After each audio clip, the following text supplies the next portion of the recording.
Good day. Assalamualaikum sa atong mga higala nga mga Muslim. Karon 1 PM Qatar time. Paingon ta sa restaurant dinhi sa Najma kining chef table. Mao nay restaurant nga pag-abot pa lang nako dinhi sa Qatar, mao nay ako ang nagustuhan ug napilian na restaurant. Kay gawas nga limpyo, lami pud ang ilahang pagkaon. Mostly ganhi sa Qatar ang ilahang mga pagkaon is biryani. Mao gyud na ang kasagaran, biryani o grilled chicken. Unlike dito sa Saudi, daghan kag mapilian na ay broasted, na ay burger, na ay shawarma. No na po shawarma, pero mostly gyud ganhi biryani. No. Unya karon nagsugod na ko og pili-pili og pagkaon. Ang akong napilian ganhi is biryani. Kay una pag udto kasagaran sa ilahang grilled chicken dili gyud lami kay murag ila ra nang giinit. Sa gabi ang lami ikaon og grilled chicken ganhi sa chef table. Kana abot na ang ako ang order nga chicken biryani. Ang presyo niya na is 15 riyal. Nya dugay-dugay na po kung wala kakaon nga dapita kay kasagaran na akong makaon ngadto man sa Bangladesh restaurant og dili baka ngadto sa Sri Lankan. Perminti ko dalhon sa ako ang amigo nga si Sharif. That time kay Friday man, so ako lang usa. So minganto ko og chef table ako i-try kung nausab na ba ang lasa sa ilahang biryani. Kay sa una tung pag-abot na ako lami man to ilahang biryani, napa dito ang Filipino chef nya karon minghawa na after sa paghawa sa sa Filipino chef, pulihan nila og ipalin usab ang lasa, usahay parat, usahay tabang, usahay wala matarong og halo. So miunda ko kaon, wala na akong kaon ngadto sa chef table. Kung makaon man gani ko chef table, makamangan ko ngadto sa chef table, grilled chicken gyud na ako ang kanunay ginapilion kay at least wala mausab ang ilahang lasa. So usa sa akong ganahan nga hiyang dapita kay limpyo ang lugar, limpyo pud ang plato, hindot pud na pud sila kutsara og tinidor. Kung adto ka sa Bangladesh restaurant, kanunay walay kutsara, plastic na kutsara og plastic na tinidor. Kasagaran sa mga tao nga to makaon magkinamot. Ganhi ana maghapoy magkinamot. Kay murag mao magyunay ilahang kuan kultura sa bahin sa pagkaon. Magkinamot gyud na sila nganhi. Ang ganahan ako nga limpyo ang lamisa, limpyo ang lugar, no? Makarelax ka. Kung kitaon ninyo ako ang akong mata guys, atay kulang gyud sa tog kay niya nang simana ana nga week busy kayo mi sa accounts, ga-process sa mo ang mga papel para sa kaso sa mo ang amo. Dili na lang na ako i-disclose kung usa nga papelan nga mo ang ginatrabaho.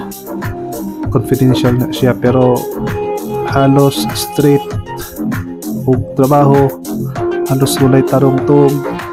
Bisan Friday trabaho lang gihapon. Sa bagay ming sabot lang tuputa sa atong amo kay importante man kayo na sa iyaha. So kung makadaog siya, hopefully siya na lang ang mohatag og bawas sa amo. Pero ako o ako ang mga kauban, wala na may maglaom nga ng overtime pay. Kung tagaan mi niya o di nakalala sa iya, iyahan na ng kabubuton nga ihatag. Basta kami mga Pilipino, no, trabaho lang yun mi og sakto. Karon kung na-appreciate niya ang amo ang ginatrabaho, di siya nang bahala.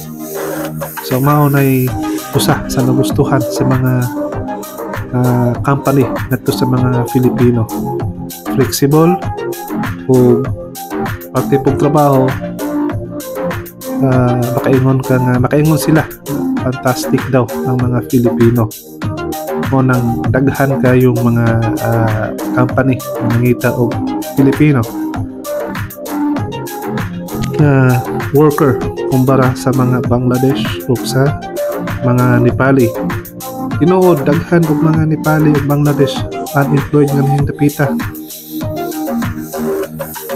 Daghan og mga walay trabaho. Bisan 55 real ilan ang daginuton guys. So hindi na ito magisgot sa ato ang biryani nga itong ikaot.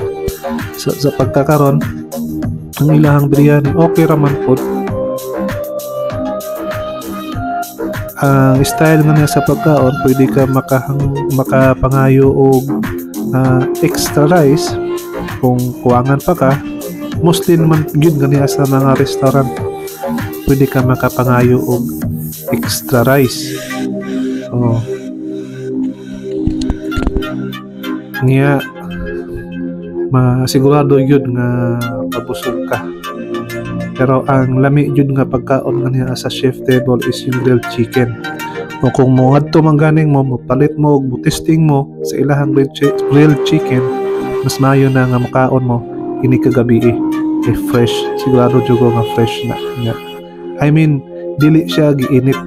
Ang ilahang mga manok fresh man.